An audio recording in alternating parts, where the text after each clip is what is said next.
Welcome to the Green Building Show, where we investigate green design and building trends throughout Australia.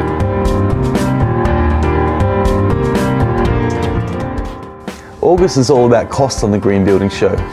We'll be talking with the experts and finding out what you're in for financially if you're planning to do a renovation project in your home. This week we hear from Patrick Houston from the Attic Conversion Centre, who's going to break down the financial costs of an attic renovation. And later we profile a restoration project by Sydney's Anderson Architecture. The project takes a unique approach to a restricted inner city block.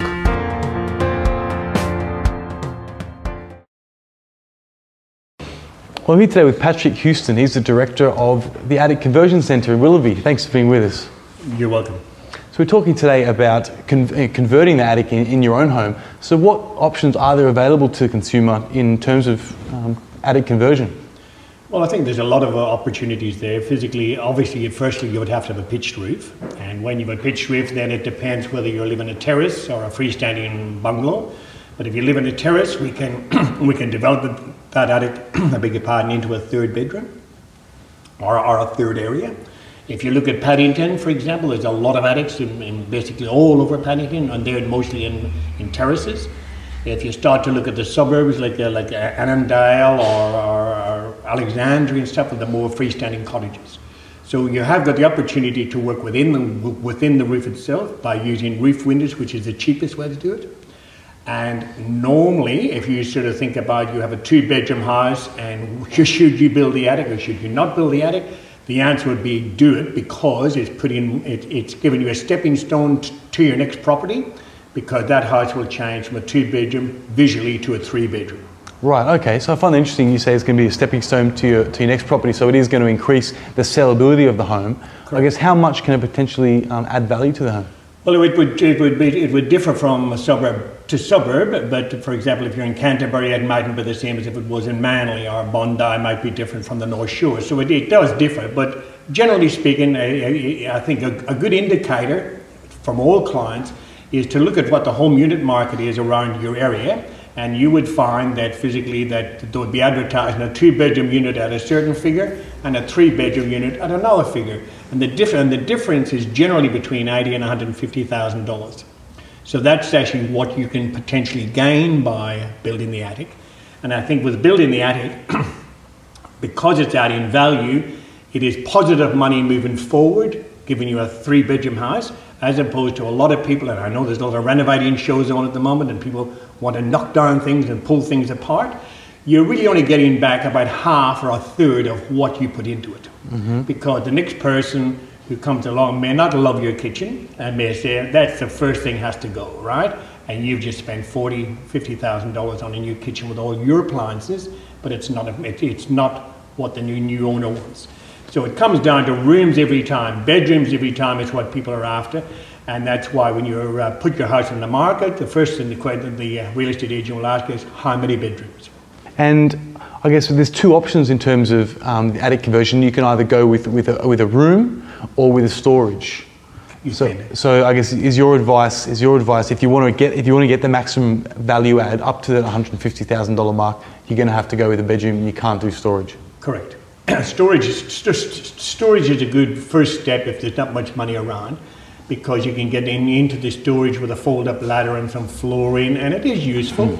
But the biggest problem you have if you're going to go down the storage track is that you normally don't have a structural floor. You're actually putting you're putting your storage things on the ceiling, which physically is engineered for what's called a dead load, or like a box of Christmas decorations or old golf clubs and stuff. Okay. Where you're going to build a proper attic room, you have a structural floor where you can bounce around on, and it's not going to sag or any of those type of things. Right. So the proper attic is definitely the way to go if you're going to add value. But your storeroom, if you had a 3-bedroom house, the storeroom would be a positive. If you've got a 2-bedroom house, no, it's not a positive. Yeah. Because a 3-bedroom, 4-bedroom houses is roughly what people are after, and storage is luxury beyond that point. All right, fantastic. Thanks, Patrick. And you said earlier that with other value item adding work, such as kitchens, etc., they only have a return of about a half of your initial input. Third, yeah. So what is the return from an attic conversion? Generally double. Generally double. So physically, if you sort of think of your average attic, if you spent let's say $60,000 with us, you would expect that's added $120,000 onto the value of your property, right? Wow.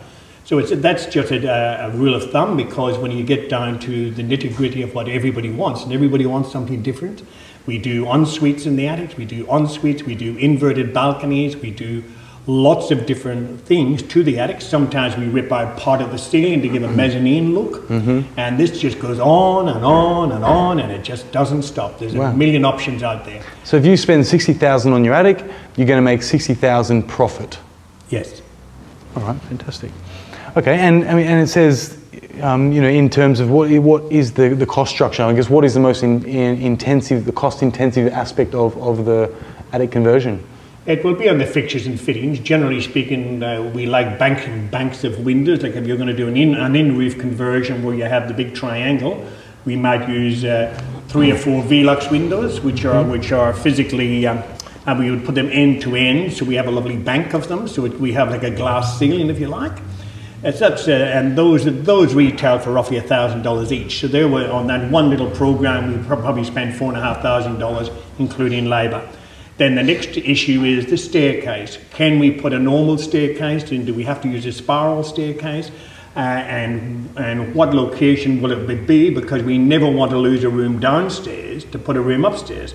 So 90% of the time we are pinching a piece of space off somewhere. We have created this wee bit of space where an old wardrobe was or a linen press was, but we have found ourselves a little place to put our staircase, because it's useless losing a room downstairs to put a room upstairs.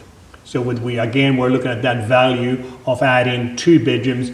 A 2-bedroom house is going to a 3, or a 1-bedroom is going to a 2. And that way you're adding on that extra room every time, yeah. Okay, great. And I guess when you said you didn't want to interrupt any of the space downstairs, I mean, do you have to rearrange walls and rearrange? Is there any significant construction works that happen downstairs underneath the attic? Yeah, generally speaking, it would be. Like, for example, if you think of your normal terrace or your little cottage, they may have a hallway on one side. Like I call it a 1-room wide house, right? Which is a little cottage, hallway to one side and bedrooms on the other side, right? You walk down that stairs, and sometimes it can be boring as you walk down that long hallway. If I pinched a piece off on one side, we get in light coming down from the staircase, from the stairwell. We're setting off the lovely staircase, and we're adding value to the actual entry of the terrace. And that sort of it's just as a byproduct of what you're doing. Okay, great. So how much is it going to cost for someone to turn an attic into a 2nd or 3rd bedroom? It would depend on size, but I would think the entry level would be around your 50 to 60,000. I would think, with a staircase. Obviously, when it comes to wardrobes and bathrooms and all these things that you can add on, then the cost is going to change. But if you just thought someone wanted to add that one extra room and that is it, it'd be around that figure, 50 to 60. Okay, and you said the cost intensive parts, you know, the stairwell and the windows installation, they're kind of the 2 main things. Yeah. So does the area or the size of the attic, does that have a significant impact on the cost? Well, it does, because obviously instead of your men finishing in 2 weeks, they're there for 4 weeks. So it doesn't quite work. With the scale of construction, the larger the attic gets, the cheaper it gets per square metre, because all of your fixed items are up front. Your staircase doesn't change with the size. Your windows may not change with the size. It's just that the room has got bigger. So the plasters, the insulation, all the stuff you're using more of. So per square metre, it does get better. Yeah. Okay, so could you perhaps give us 2 examples, one for, say, an inner city suburb, where it's maybe terrace house is a dominant type of architecture, and then a rural, more spacious. Roseville, Linfield. Exactly. What's the cost per square metre in those 2 scenarios? Well, we don't work it on the square metre because there's too many variables. As if you're married, you know exactly what I mean. You sort of say, what type of t-shirt do you want? And you will have 15 different varieties and different finishes. It's your finishes that get you every time in terms of actually putting on a square metre right on it. Square metre rights are a base, if you like, or like a concrete footing, and then everything starts coming on top. Right. You want louvers, you want this, you want that, you want blinds, you want all these different things. But to give you an idea, In the suburbs, we would probably do 2 bedrooms and a bathroom for roughly around the $100,000 mark. And that's very good value because, again, in the suburbs, people are expecting 4-bedroom houses. They're not expecting 2-bedroom houses. Yep. And with growing families, which is a big thing these days, and children are not leaving home. I have 6 children myself, and one of them just left home at 30. So I would take that as a benchmark because everything around costs over $1 million. And people at 30 do not have $1 million generally. Right? Yeah. So therefore, the children are staying at home longer, and there is a requirement to go to university a bit more than normal, and therefore they are staying at home. And we find we're doing something like granny flats, if you like, on top of the existing house. Right. So when you look at the overall spectrum of attics, just to jump through quickly with you, you can have your in-roof conversion for the base price of 50 to 60,000. Then we start changing the roof, manipulating the roof, and building dormers, inverted balconies, turrets, all these different, everything you've seen on a roof, like a cap on a house, we do all that. Then that starts to get you up to the 2 bedrooms and a bathroom. And then if your block of land was over 400 square meters, we can even integrate that as a granny flat. So it can have a separate entrance. Right. Like if you had a teenage son or your daughter just got married and doesn't want to move away from home, again, you can put that up. And that's roughly the same money again, right? Okay, so on the inner city, there's probably not so many options in terms of, because of space constrictions. I guess what kind of costing can you expect over there? Well, in the inner city, we have got basically, I suppose, there's a Sydney City Council here in Sydney, and we've got Wallara, and we've got Leichhardt, and they sort of dominate most of the city, and each one has its own requirement and what it will allow you to do. Obviously, all the inner city councils are trying to preserve as much of the architectural integrity of the building. So when it comes to making a lot of changes, they're not wildly excited, right? They would prefer you to build on the ground floor and do whatever you want out of sight. Because when you do get up into the attic, not only do you end up picking up a room, but a lot of times you pick up a view.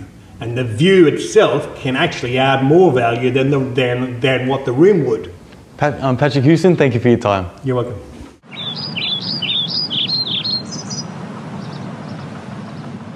I'm here today with Carl Rust. He's the sustainability consultant at Anderson Architecture in Sydney's Inner West. Thanks for being with us, Carl. No worries. So we're talking today about the Bridge House, which is, it was basically a project that involved the rebuilding of an inner city terrace that had been ravaged by termites. So obviously you started with quite a dilapidated site to work with. Can you run us through the process? Yeah, we did actually.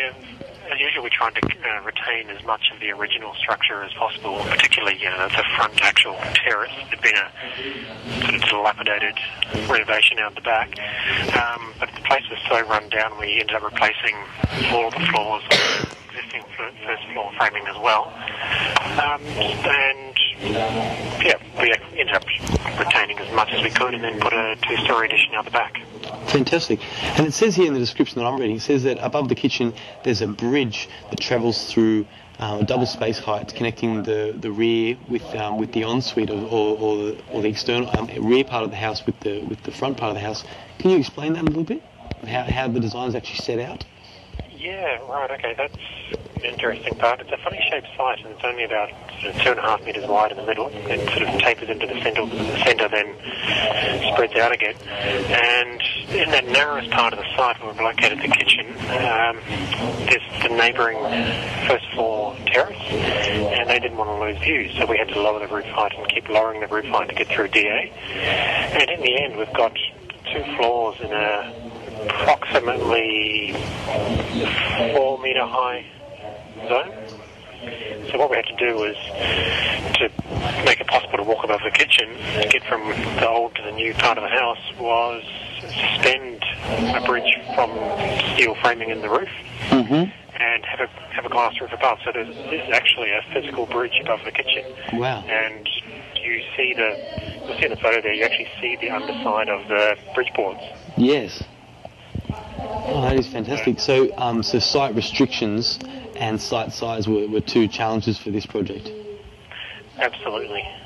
Okay, great. And you've also used a lot of lightweight cladding products. Can you tell us what products did you use and what interesting ways did you do them, especially in terms of eaves? Right. Well, we've used sort of two main cladding products.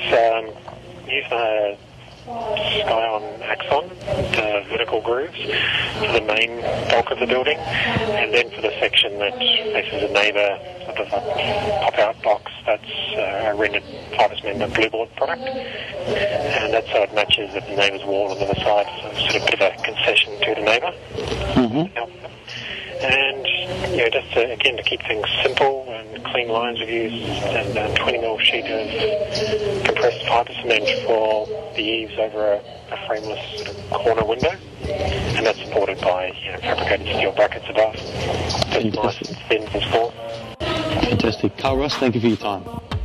Great, thank you.